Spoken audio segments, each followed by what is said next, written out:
এই বর্ষার মরশুমে মনটা কেমন তেলে ভাজা করছিল। ফ্রিজে দেখি লোটে মাছ আছে, তাই বানিয়ে ফেললাম গরম গরম লোটে মাছের চপ।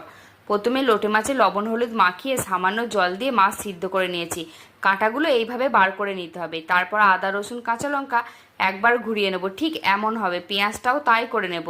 কড়াইয়ে সর্ষের তেল গরম করে পেঁয়াজ দিয়ে ভালো করে ভেজে ওই মশলাটা দিয়ে কিছুক্ষণ কষিয়ে জিরে কাশ্মীরি লঙ্কা গরম মশলা হলুদ গুঁড়ো দিয়ে কষিয়ে সিদ্ধ করে রাখা মাছটা দিয়ে ভালো করে কষিয়ে শুকনো করে নিই। সবশেষে ধনেপাতা কুচি দিয়ে নামিয়ে নেব। লোটে মাছের পুরের মধ্যে দিয়ে দেবো 2টি পাউরুটির স্লাইস। তারপর ভালোভাবে হাতের সাহায্যে মেখে নেব।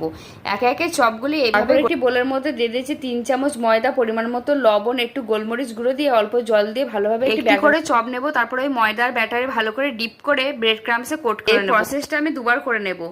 চপগুলি ব্রেড ক্রাম্বসে করে গরম তেল বসিয়ে দিয়েছি। তারপরে একে একে চপগুলি ভালো করে লালচে করে উল্টে পাল্টে ভেজে নেব। এইভাবে তাড়াতাড়ি বাড়িতে বানিয়ে ফেলার কমেন্টে জানাতে ভুলো না।